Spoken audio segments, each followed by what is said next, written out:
if it's not happening now, we should just stop talking about Bailey Zappe, Will Graham, Malik Cunningham. If you're not moving on from Mac Jones after what we've seen right now, even for a week or two, if you're not sitting him for at least a week or two at this point, Mac's playing the rest of the year unless he throws 7 picks in one game or he gets hurt. I don't think there's even reason to be talking about these other guys on the roster at that point. Yeah, Nick, you bring up interesting points. First the loss, losing the locker room thing. I don't necessarily disagree with you. I do know, I was just listening to Mike Lombardi's podcast, and I think at some point this week, I think they're taping tomorrow, their second pod of the week, and I think Femi Obemefe, his co-host, teased last week that they were going to do a deeper dive on the Patriots at some point this week with the Patriots coming off the bye. So maybe that's coming on Wednesday. I do know that on his podcast, most recent podcast, that Mike said that he can't go back to Mac Jones, that the players have lost faith in him, that, that I'm not using it to back up anything. I'm just right. Bringing up a different viewpoint. My sense from being around the team is that there's just, I don't know if they've given up personally on Mac. It's just it's the same stuff and it's not getting better. I do think you bring up an interesting point about the Colts game, which is good to bring up and good to discuss about his decision to bring in Bailey Zappe in that spot.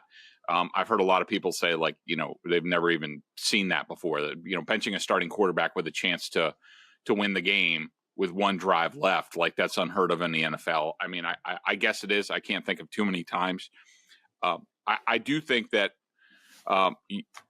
Bill, when he got back from Germany, grinded the tape, like he does. And, I know, Mike Reese made this point and, talking about that when he watched the film back, that he thought that there was a lot of other bad or worse stuff going on around Mac, including the 5 first half sacks and all the pressure that we talked about. I don't disagree with that. Now, I do think where I sort of differentiate myself is I can look at that and point at that. But I also think that when you look at the 3 crucial decisions or throws that Mac made in the second half that basically lost the game for the Patriots, the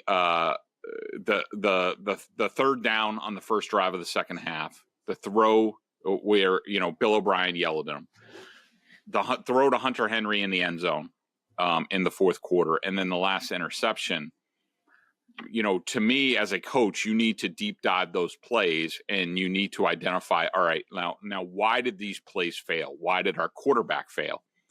And that's sort of, what I do in sort of, my role as analyst. And I separated, I could still say that the offense is broken around Mac and the offensive line is in shambles and the receivers are an issue and all this stuff. All of that can be true. What also can be true is that you can look at those individual plays and try to ask yourself, all right, well, why did this play fail? And you can still look at Mac and say, all right, well, his brain froze on the third down.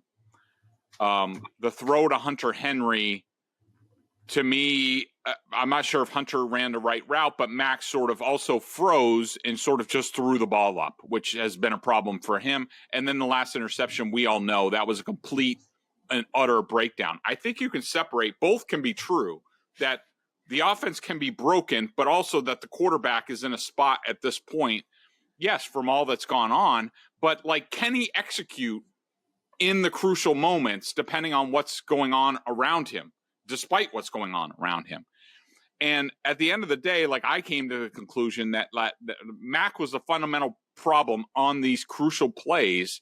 And for that reason, he needs to be sat. I think what was your third point? That if it's not happening now, then we should just never talk about Zappe or Greer again. Yeah. I mean, I totally agree. I mean, yeah, if I do think that Bill, yes, he wants to see where Mac is, but he wants to see, does, Zappe respond? And I think he's had that opportunity for weeks, that I think if they had a better alternative to Mac Jones. I mean, if you even go back and look at Zappe, his throws in that game, and look, he was put in a terrible spot. I was more looking, when you go back and you look at his mechanics on the play. Yeah. To me, his mechanics have fallen off. Yeah. Like when he goes to throw the ball drops. It takes forever for the ball to come out. That wasn't the case last year. I know Bill O'Brien's probably busy doing triage on Mac Jones, so he hasn't been, great. But I think, Evan Rothstein, who's really an analyst as the assistant quarterbacks coach, to me, everything's fallen off at the quarterback position. But in general, I agree with your point that if they don't have a viable alternative to Mac Jones this week after a bye week with more time to prepare, 4 practices, 5 if you want to count last week, going into this game, then the entire quarterback room needs to be blown up after the season. I mean, I don't think that there's any doubt about that. FanDuel is the exclusive wagering partner of the CLNS Media Network. Right now, new customers get $150 in bonus bets with any winning $5 moneyline bet. FanDuel, official partner of the NFL. I'll get into the quarterback room in a minute with the Cunningham stuff. But, yeah, the mechanics of Zappe. On that interception, everybody's focused on, the end result, which I understand. But when you look at the end zone film of Zappe, he, very much like Mac, kind of back foot. His feet aren't set. He's just chucking it up there in the middle of triple coverage. His mechanics were way out of whack on that last play of the game against the Colts on that pick. If people want to go look at that. We tend to look at this Mac Jones stuff and we say, well, the Colts game, and some say, well, what was different? To me, the difference in the Colts game was, as you mentioned, any 3 of those critical plays that Mac could make, you have a great chance of winning that game. That's the first big difference. Secondly, I'd also say in the other games, Mac still, it's a very difficult thing to look at Mac's season because it's been all over the joint. Dallas and New Orleans, he was completely broken. And then, as you said, Greg, he incrementally got better. And the Bills game was obviously his best game, and it was really a great fourth quarter. But you look at the Raiders game, Mac still made that throw to Devontae Parker that Parker dropped. So you could look at it and say, well, still Mac was able to make that throw, and if the guy caught it. Eagles game, the Kendrick Bourne play, the Kayshon Boutte play, those plays, you can look at it and say, well, for this guy's play. Yeah. And if you look at the Commanders game, Juju Smith-Schuster. So there were spots. Yes, he didn't play great, but he still, he still made throws in those games that put his team in a position to possibly tie or win late in the game. When you look at the Colts game, it was just pretty much a debacle in the second half across the board. So, he had those opportunities and he failed them on all 3 occasions. It wasn't, well, they had a chance, but his wide receiver failed them. This guy failed. No, he failed them. It was inexcusable. The whole, as Phil Perry said on X that day, like the Rick Berry underhand toss to Ramondre, inexcusable. The miss to Henry was inexcusable. The throw that ended his day was obviously inexcusable. And that was all on him. It wasn't, oh, well, this broke down, that broke down. It was on him 100%. And to me, that's a bit of the difference here. As far as the quarterback room, I said this on my podcast today, the Nick Cattle Show. If you guys want to check it out, if you get the time, I appreciate it.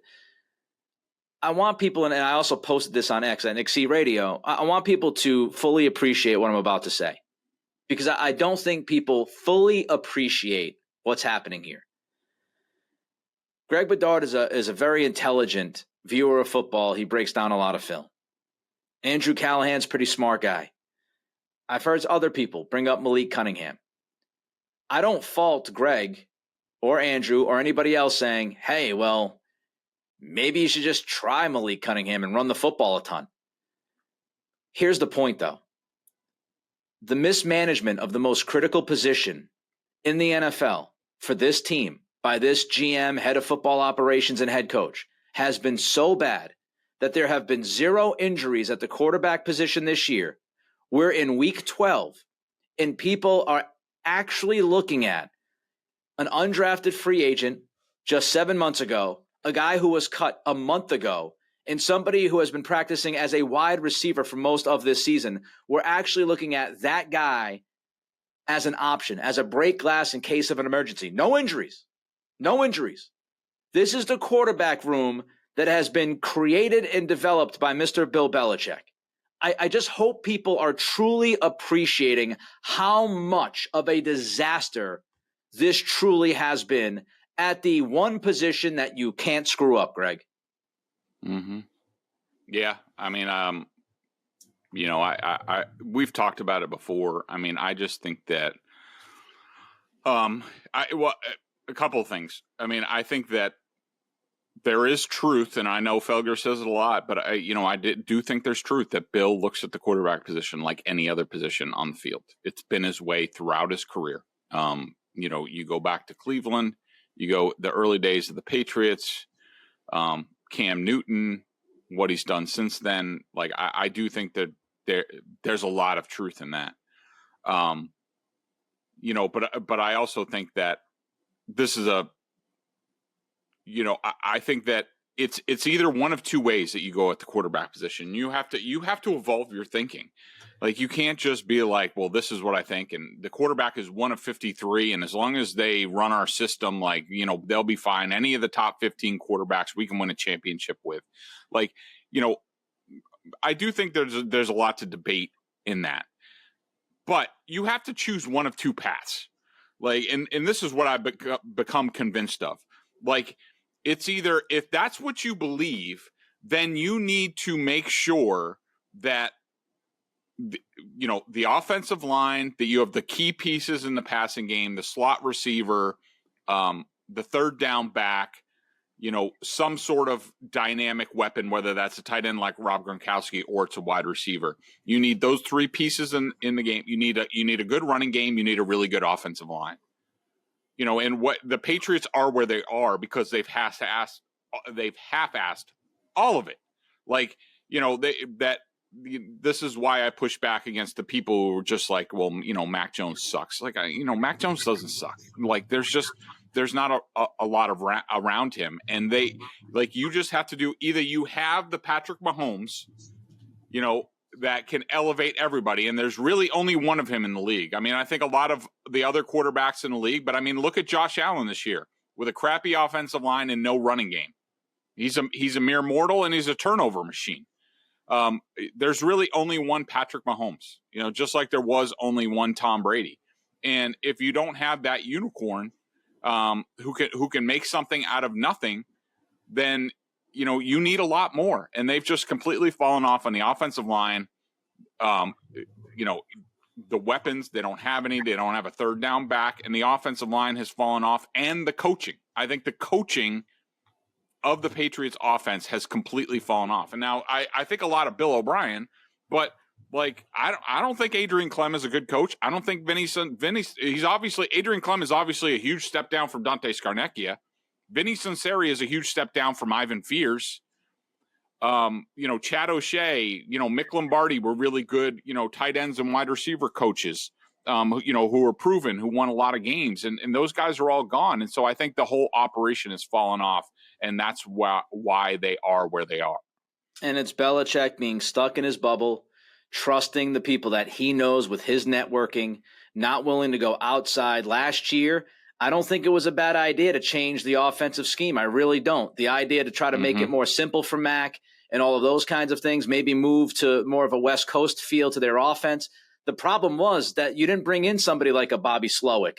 You didn't bring in somebody from that system. You said we're going to have a brand new system, and we're going to have a defensive coordinator and special teams guy install the program and coach it. That's insanity. I feel like I'm taking crazy pills the last 2 years. Like that is insane. There's literally no reason to do that. Change systems, fine, but find somebody who can actually teach the damn system and has a history and a resume. It's just unbelievable. And even unicorns, I would say, and this is I feel like we always have to give this disclaimer, which I'm so tired of. This is not to defend all of Mac's mistakes. It's not to defend Mac's play, but blah, blah, blah, blah, blah. But even unicorns need help. Lamar Jackson is seen as a unicorn. Lamar's having his best year right now. Why is that? As a passing quarterback. because they went out and they got Zay Flowers, because they went out and they got Nelson Aguilar as a third or fourth receiver. They have Mark OBJ. Andrews. Yeah, they signed OBJ. Patrick Mahomes still needs Travis Kelce. You take Travis Kelce away from that mess, even Mahomes. How great was it? Mahomes couldn't help the drop last night, could he? Perfect Looked throw. a lot like Jalen Reagor to me. Yeah. Or Devontae with in the Raiders game. Yeah. So even unicorns need at least one guy that can make a play.